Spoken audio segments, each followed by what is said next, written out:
Hello, Heatseekers. It's the Heat Sheet.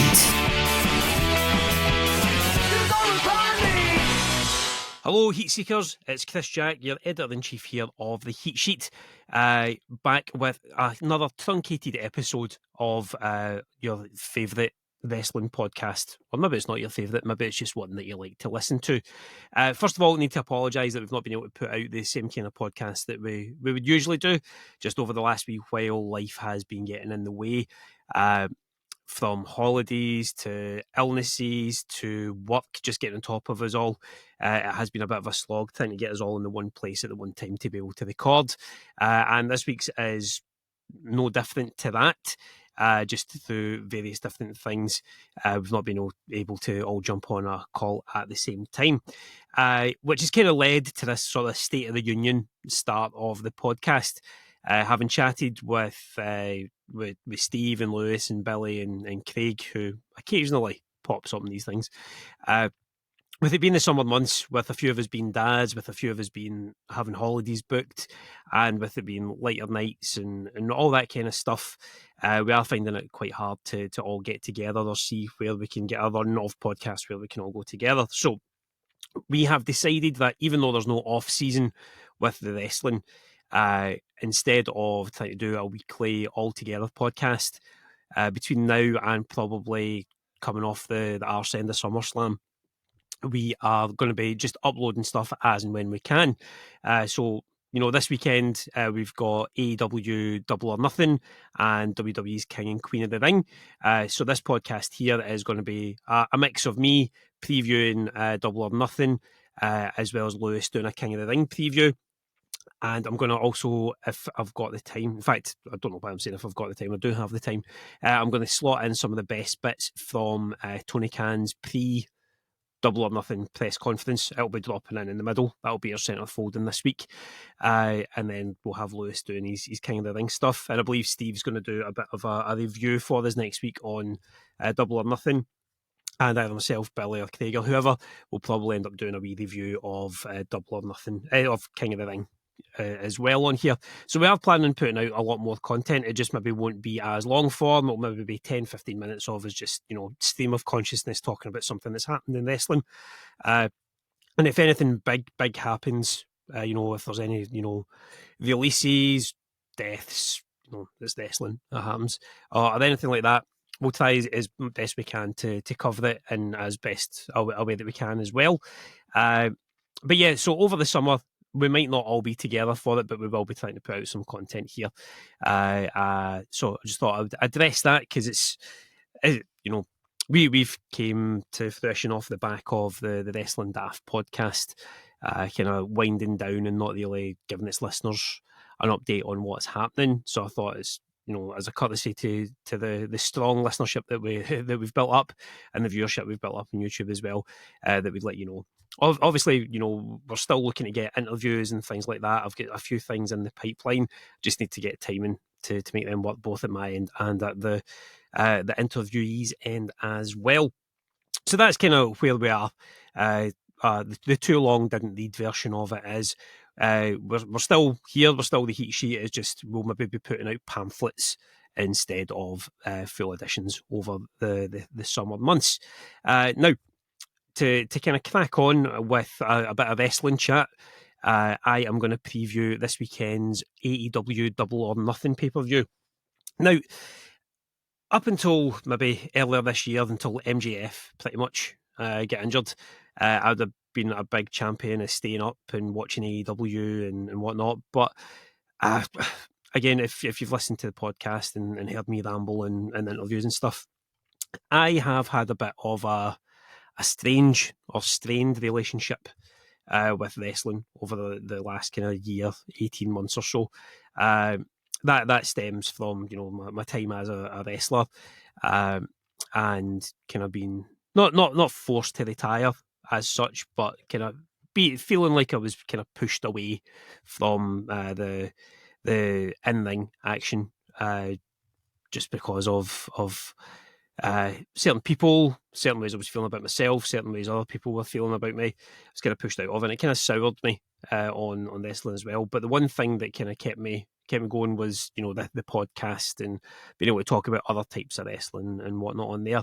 But for whatever reason, 2024, I have really struggled to keep up regularly with AEW in terms of watching it. I don't have the same oomph or vigour to watch it. I think my love of wrestling this year has peaked around about WrestleMania time.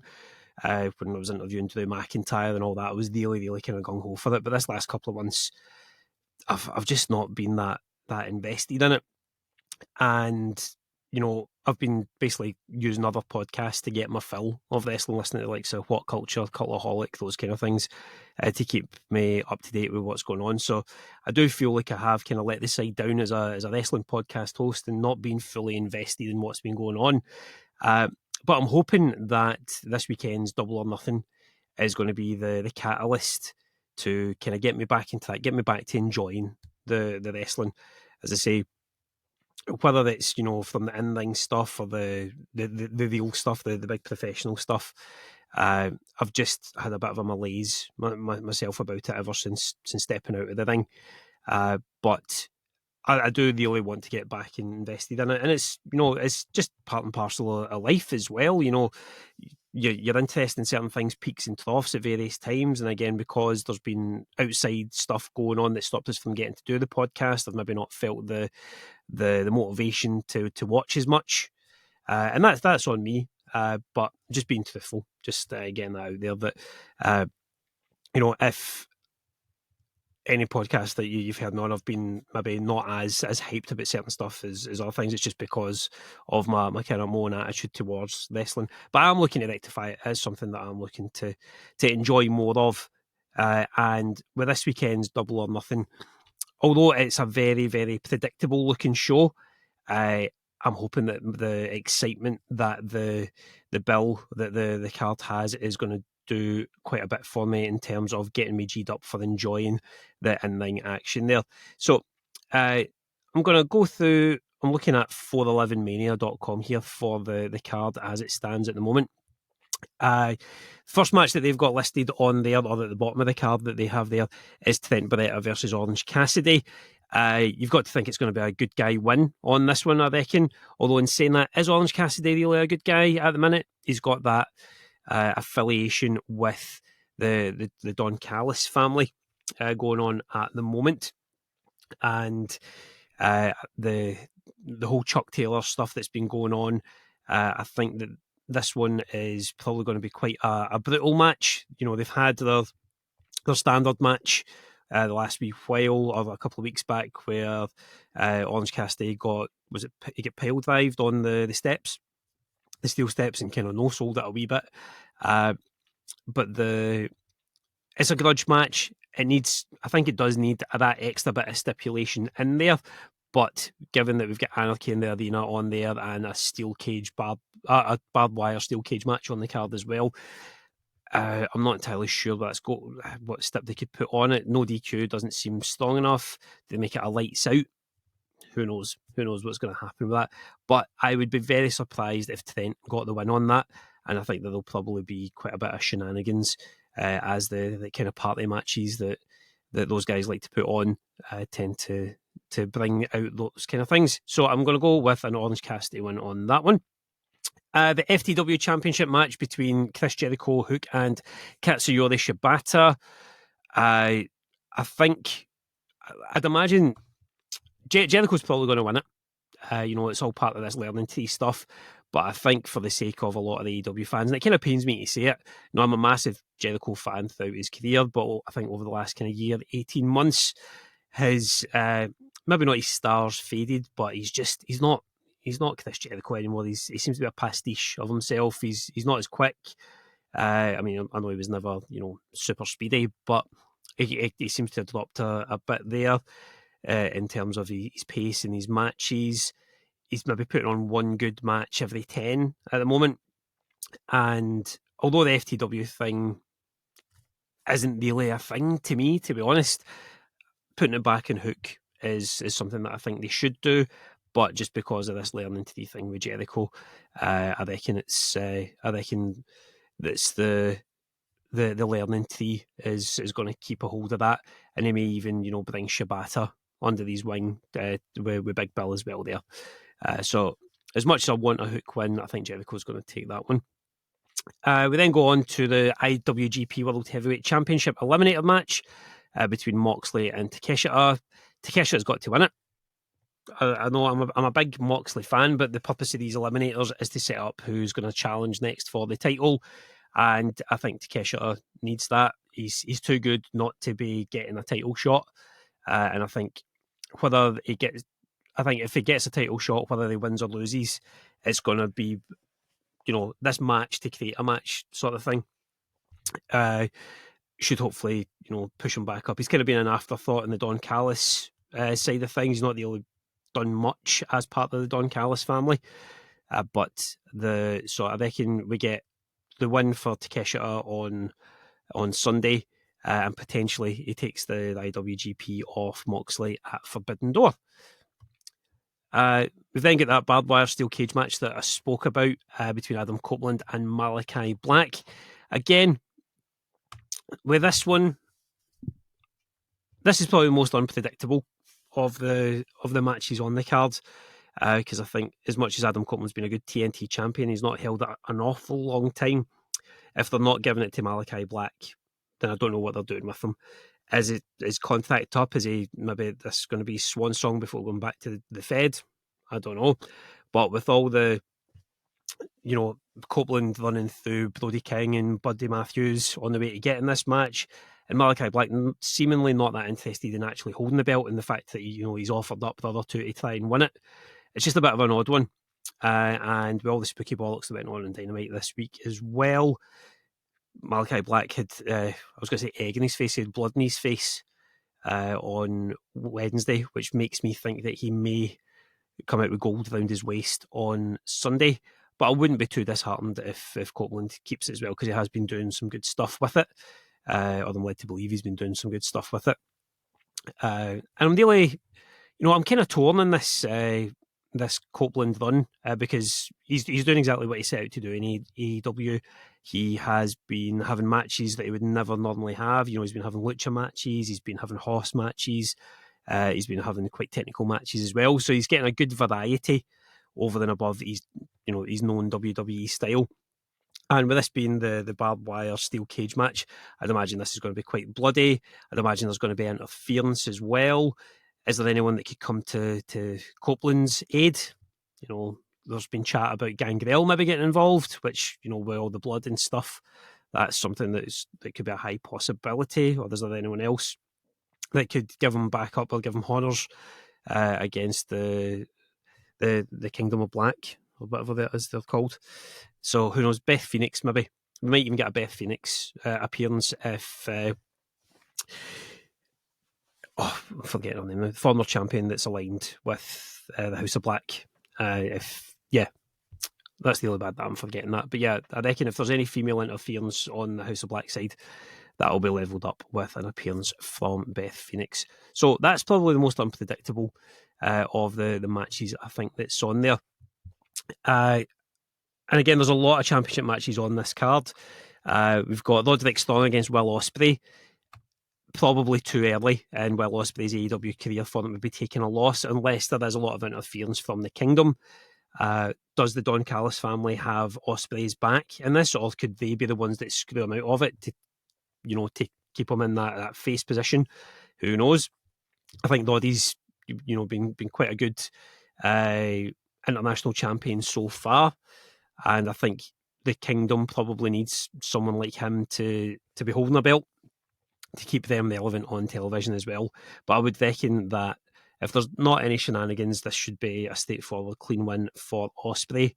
Or do the Callis family cheat to give him the win, which then can make him a champion with that kind of face turn to try and get him away from the Callis family? So we'll see what goes on there.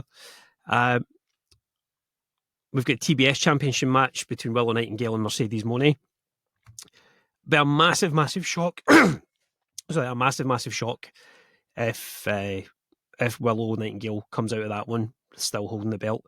And I think she probably, In my head, I think she probably should, because it's been a very short reign. I don't think she should be treated as a transitional championship. She's had an amazing year, pretty much coming off the back of the match where she injured Mercedes and won that championship by accident last year. But you've got to think that with all the pomp and circumstance surrounding Mercedes Moné coming in, it's taken her 2 months to get to her first match. And if things are to be believed, that the women's division is going to be getting a lot more exposure off the back of Mercedes coming into the company, putting the belt on her, it's pretty much a given at this stage. But again, it's what happens when you've got a roster that's full of so many talented people, so many draws, or alleged draws. What is it even as a draw in AEW at the moment? It's just what happens when you've got people of the caliber of your Ospreys, your Monets, etc. like that. They need to be strapped up, and I think Mercedes is going to be the one that walks out of Double or Nothing with that TBS title. Then you've got the Women's World Championship match as well, Toni Storm against Serena Deeb. Again, heart over head. I'd love Serena Deeb to be the women's champion. I think through all the health issues that she's had and through the technical wrestler that she is, she's one of the best in the world at what she does. And I think it would make good sense to put the belt on her. But at the same time, Timeless Toni Storm's having a great run. She's got so many, so much interest in her and intrigue in her because of the timeless character, the Mariah May side of things on there. So I think Toni Storm will probably retain, but again, I think Serena Deeb should run her close. Possibly shenanigans involving Luther and Mariah May to distort things in this one. But yeah, I'm picking Timeless Toni Storm to come out on top with this one. We've got Anarchy in the Arena lined up, which is going to be an absolute clusterfuck. Again, coming off the back of Dynamite the other night there, and because of the Eddie Kingston injury, Darby Allin's return has been sped up, and he's not just been sped up, it's been there's a literal flame being put under him for it, as I turned up to Dynamite with the flamethrower the other night there. I'm really enjoying this version of the Elite with Jack Perry and Okada, as well as Matthew and Nicholas on there. They're being the right arseholes that they really need to be on it. The whole power trip thing that they've got going on, I think, is excellent.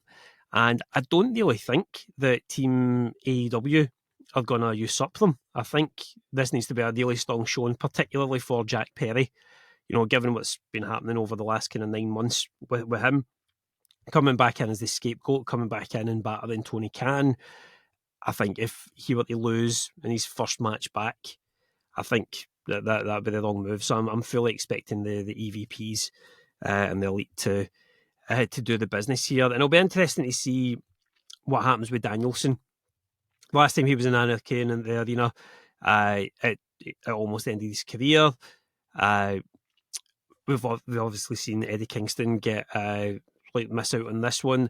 Darby, regardless of how fit he thinks he is, I'd imagine there's going to be a few spots in there where we think he's going to die, which is, again, it's a horrible thing to say, but something that you can look forward to in his matches. And you've got FTR in there as well that will probably do a lot of the heavy lifting during the match. But I think the cohesiveness of the Elite is going to overcome the kind of the scattergun coming together of FTR, Danielson, and Darby Allin. And again, there's the whole BCC thing wrapped around that as well. I know that Claudio has not been happy with Danielson's input into this match. Will that come to fruition? Will there be something involving that during this match as well? We'll wait and see. Now, I'd imagine that Anarchy in the Arena is going to headline this one, but we can't talk about an AEW pay-per-view without talking about the champion, Swerve Strickland. And he's, again, what I was saying earlier on about, when they bring in the likes of Ospreay and Moné and people like that, the positioning of certain people within the card needs to be looked at and looked after. And I think since winning the World Championship off Samoa Joe, it's been a pretty straightforward couple of months for Swerve. He's never looked in any danger of losing that title in the matches that he's had for it. And with this one, I don't see that being any different. I think Swerve's got to come out on top on this. But they have built it particularly well in that it's more of a grudge match as opposed to a title match. The whole tying back in with the Nick Wayne storyline from last year, where the sort of the story flipped in itself, I think that's been very well executed. Christian Cage is a great opponent. You know, you're going to get a solid match out of it. You've got an absolute fiend of a villain for Swerve to come up against. But Swerve himself, he's not a clean-cut babyface. We know that he's capable of cutting corners. We know he's capable of being quite sadistic in there as well. And while it might not be the marquee match of the night, I definitely reckon we're going to get some solid work on from Christian and from Swerve in this one. And again, you know, Nana's going to get involved. Nick Wayne, Luchasaurus / Killswitch are probably going to get involved as well. And it's really, you know, I think from off the back of this one, we really need to see Swerve put into a solid title picture.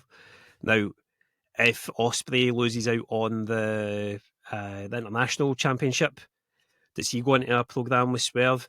Is there any chance that MJF comes back before the AEW turns up in Long Island in a month or so's time?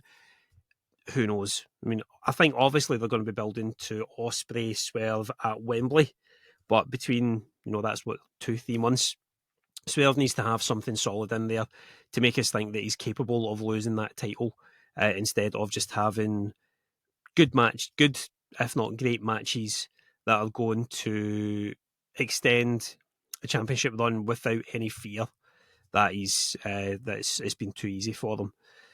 So that's the booking that Tony Khan needs to do to get us there. But I fully expect coming out of Double or Nothing this weekend that Swerve is going to be holding the gold. Now, that's my thoughts on what's going to happen at Double or Nothing. This next section is going to be Tony Khan's thoughts. This is going to be a selection of little bits from his pre-Double or Nothing press conference from earlier in the week. And I suppose after watching the show, we will see if any of that's come to fruition. So for the next wee while, here's Tony Khan. And following Tony Khan, we'll have Lewis giving us his King of the Ring predictions as well. So thanks for listening to this week's truncated episode of The Heat Sheet. As I said at the start, we will be putting out various bits over the summer. But we might get a few joint podcasts here and there as and when we can. But until we do so, however you feel the heat, make sure to look up The Heat Sheet. Still need to work on that. Still really need to work on that. Cheerio. Tony, thanks for the time today. Congratulations on 5 years. Definitely a great accomplishment for you there. It's been an interesting 5 years for fans watching. And one of the things, of course, when you have a company going as strong as you do and as often as you do, is the plague of injuries. And there's definitely been some big names that have been out for injury for a while now. When you have a case like this where you have some definitely top names that are coming down, are you kind of trying to put things with storylines and with your characters in a holding pattern, or are you looking at this as a chance to try and build new talents? And I know you said there's no two-part questions, but I also just wanted to know, do you need a permit to own a flamethrower? I'm just curious, but anyway, that's all I got. Thanks. I do think you need to, you do. I'm not sure whether you need a permit to fire one off, but I'm glad that Darby had one, and I'm glad he was able to use it. And that was great to see the flamethrower on AEW Dynamite last night. It was a great show. I thought I was really happy with the go-home show, and that was one element I really liked about it. So then to go back to what you were asking before, you got me so excited talking about the flamethrower in your two-part question. Going back to what you had led off with, we have had a lot of injuries. It's been great to get Darby back, and we're always pushing forward. We do 52 weeks a year in pro wrestling. There's no time off, and this has been a great year so far. Like I was saying, I mean, the first two pay-per-views were huge home runs with Revolution and Dynasty, and really looking to keep a hot streak going on pay-per-view with Double or Nothing.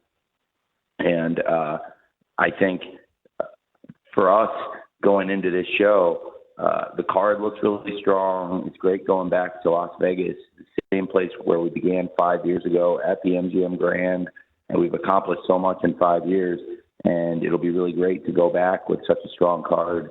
And despite the fact some of our top stars are injured, that does create opportunities for them to come back and create great moments. And the people that are keeping us strong week to week right now, they're going to have great opponents walking through the door soon as more and more of our injured stars come back. And we've got great matches lined up now, and there's only going to be more and more great matches that are possible as we get some of those injured top stars back soon.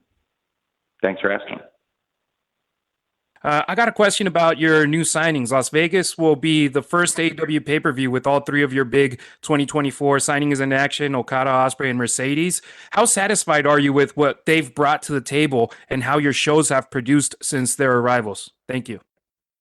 That's a great question. I'm really excited about that, to have Will Ospreay wrestling for the international title, Kazuchika Okada fighting in the Anarchy in the Arena, and Mercedes Moné challenging for the TBS title all on the same show. It's really exciting. And I think that for the company, these three have come in at a great time. And this is the first time they've ever been on a card together. I think we're going to continue to grow and build. And I think we'll be in a much better place as a result of the three of those great free agents arriving here. I have a lot of respect for each of them individually, and collectively, I think they add a lot to AEW, and it's going to be great to finally have all three of them on the same pay-per-view.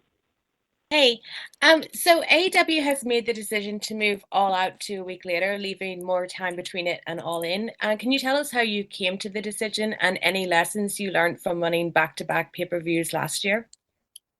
Sure. It was really a great 2-week period last year, back-to-back weekends with All In and All Out. There was a lot of feedback, hey, what about more time between the shows? And they're both holiday weekends, and I think there's utility to both the weekends.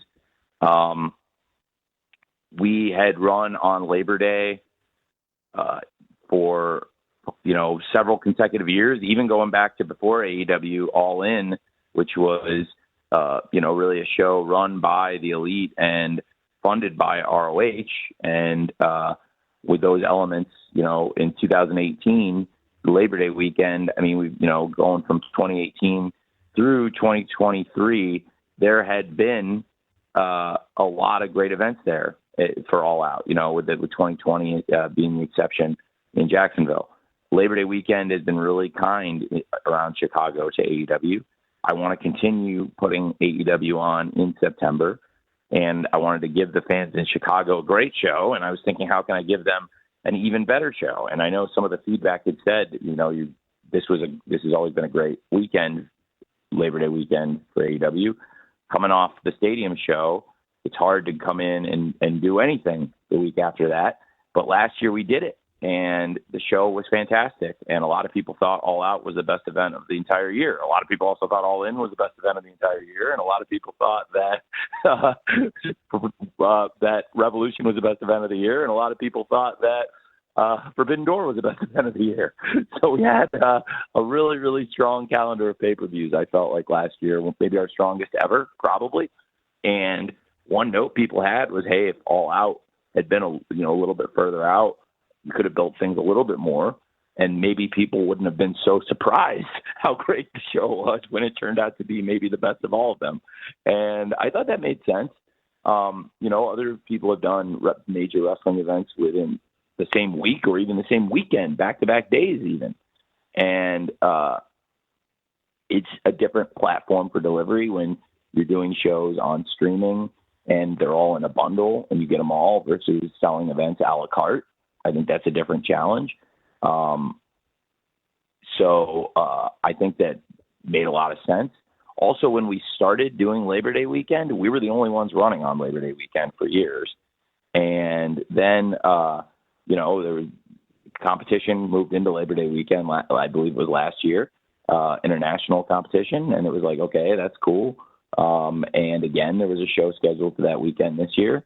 And it just seemed like a win-win-win, where it was like, hey, we have the ability to take this major event at Wembley, continue the tradition of early September wrestling pay-per-view for AEW around Chicagoland, go back to another arena where things really kicked off, and an important milestone for AEW at that now arena around Hoffman Estates, Illinois, near all my friends in Schaumburg and all my college roommates and neighbors.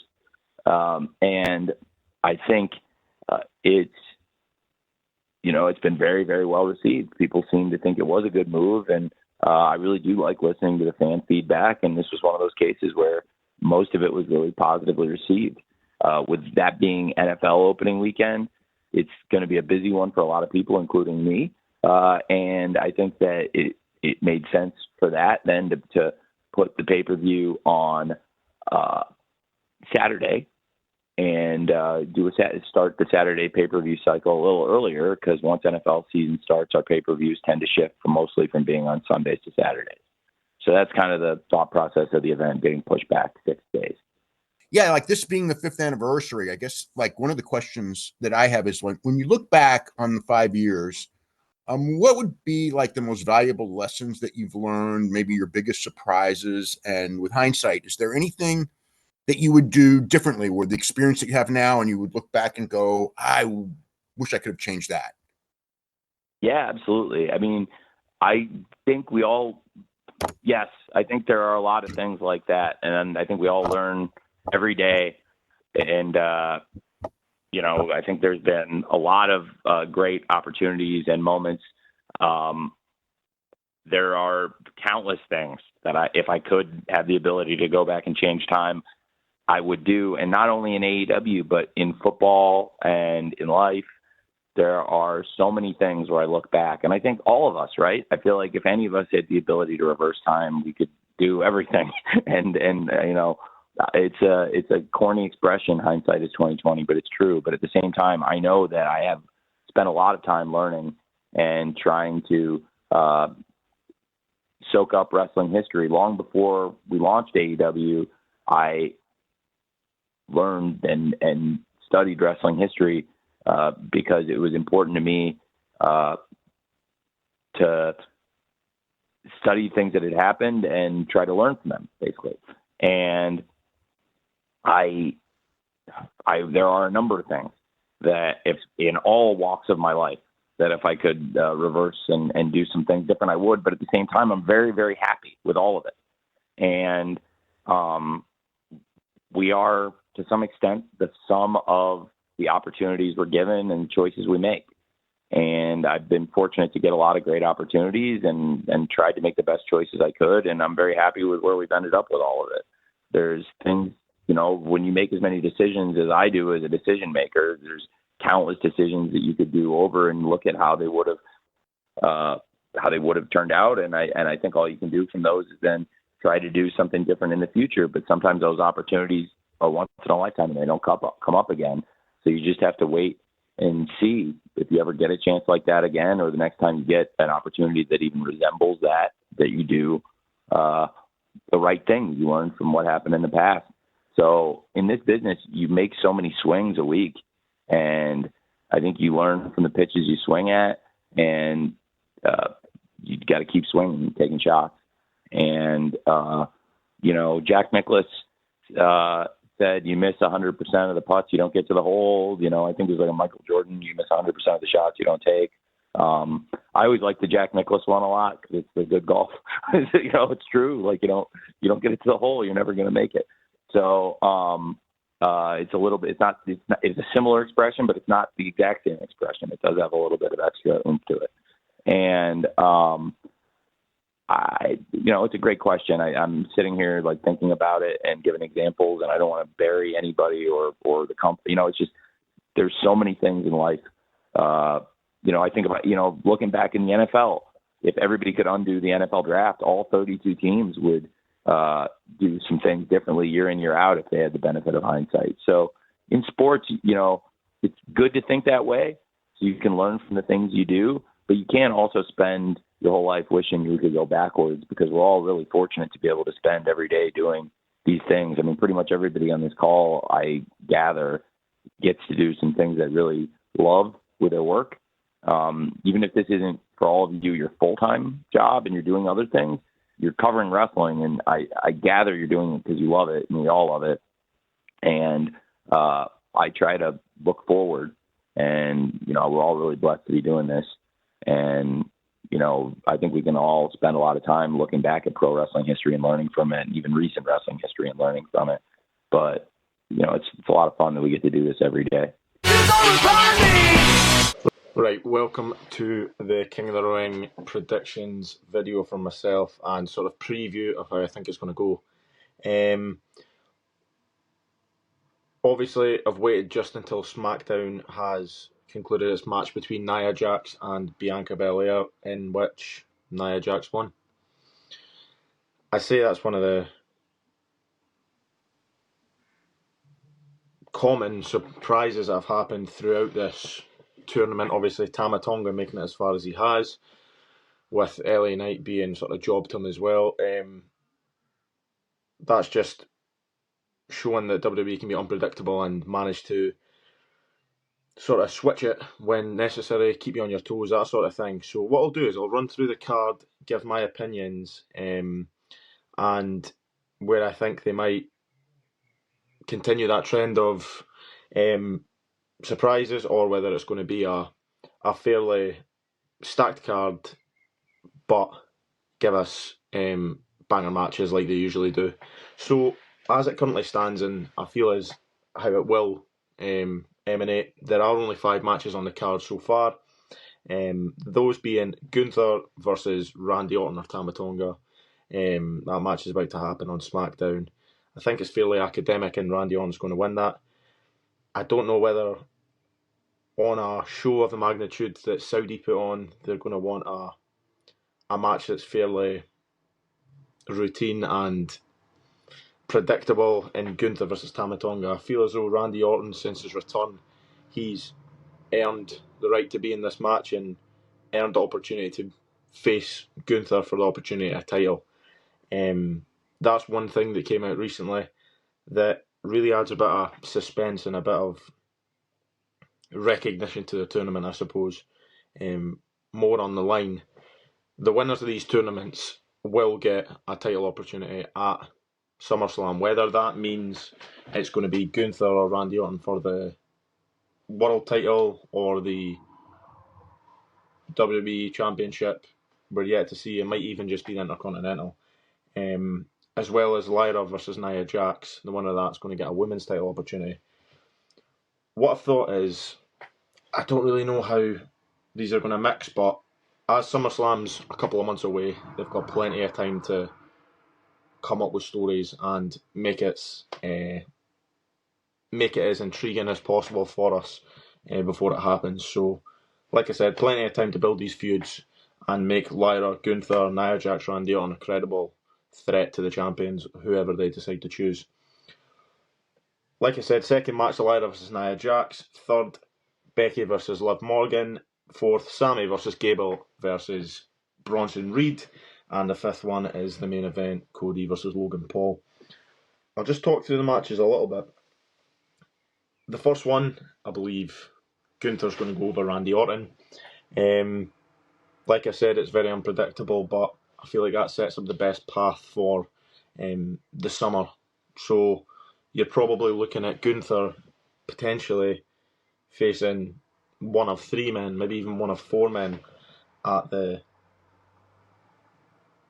show. It could be Cody, or down the World Heavyweight Championship side, you've got potentially Drew, maybe Sami Zayn, Damian Priest. So it is unpredictable in that way, but I think it's probably going to be potentially Sami Zayn.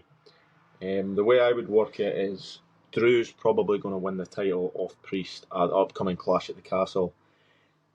After that, you're looking to probably get it on a babyface again. So Gunther versus Drew at SummerSlam.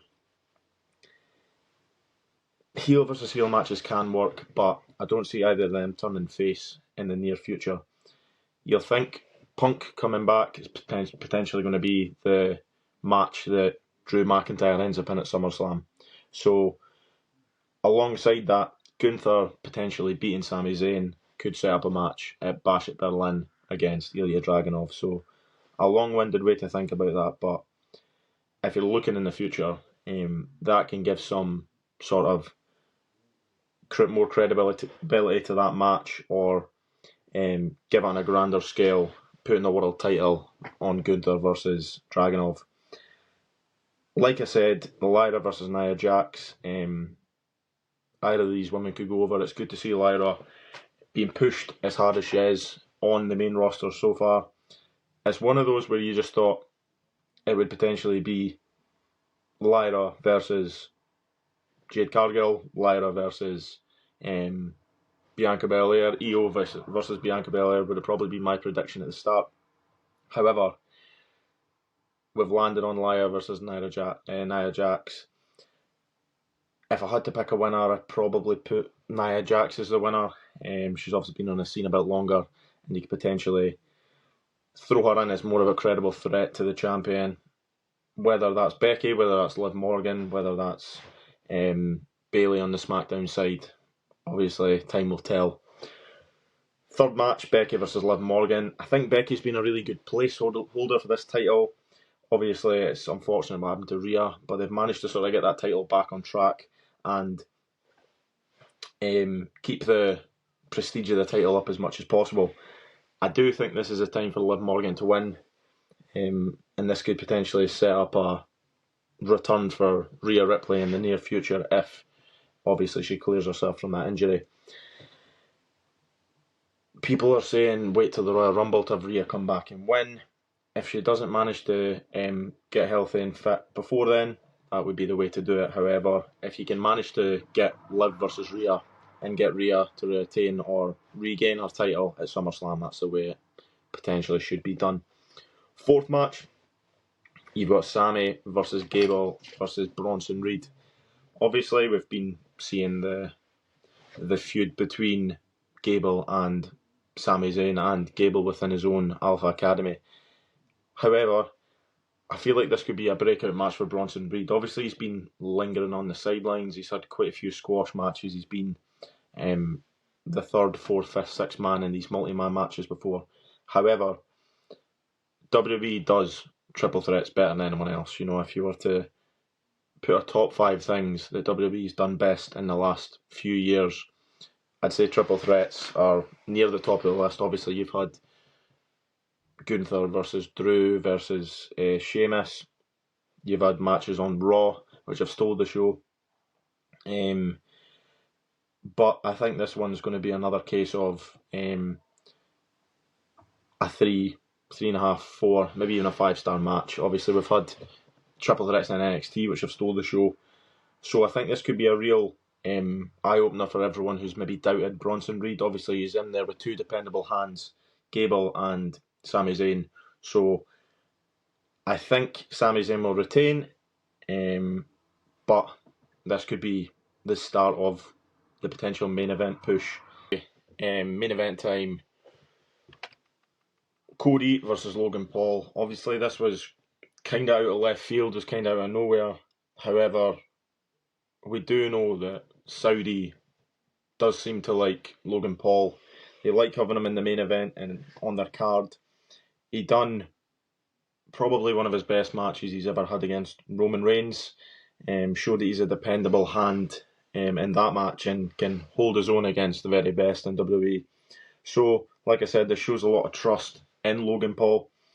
And because it's fairly unexpected and fairly, I wouldn't say shoehorned, but gone from 0 to 100 pretty fast, it keeps Cody's reign interesting. You know, it's not a lethargic build to a pretty predictable match yet.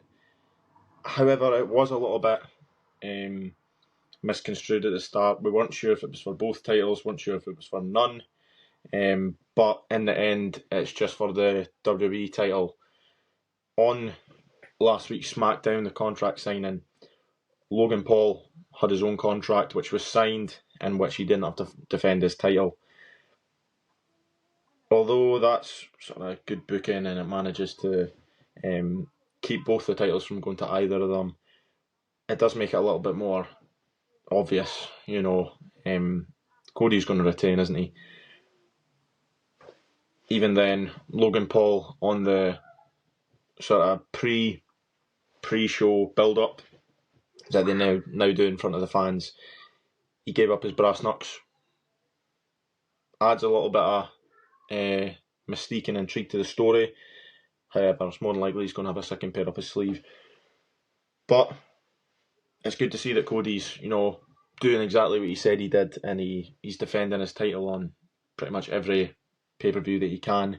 You know, a lot of the Cody Roman story was that Roman's a bit of a comes when he pleases, you know, doesn't defend his title often, and Cody would be a fighting champion. So the way they're booking this shows that they're not contradicting themselves, and he's acting like a fighting champion that he always said he'd be. Whether seeing Cody this much maybe turns the fans on him a little bit, we'll get to see. He seems to still be fairly over by the crowd, fairly hot, and maybe they've got something up their sleeve, who knows. WWE does have a good connection with Saudi, so whether they've flung more millions at them to give us a shock here, we'll be yet to see. We'll see that tomorrow night. However, it's looking likely that Cody Rhodes is going to retain, but that's the card. I'll go through it one more time. You've got Gunther versus Randy Orton or Tama Tonga, Lyra Valkyria versus Nia Jax, Becky versus Liv Morgan for the Women's Championship, Sami versus Gable versus Bronson Reed for the Intercontinental, and then for the WWE Championship we've got Cody versus Logan Paul. It's a fairly stacked card. It's looking like I'll probably go around that 3-hour mark. It's in Saudi Arabia, so we might get some legend surprises, something I always look forward to. But again, the superstars that are on that card, it looks like it's going to be fairly action-packed and give us banger after banger after banger, so looking forward to it. Hello, Heatseekers. It's the Heat Sheet.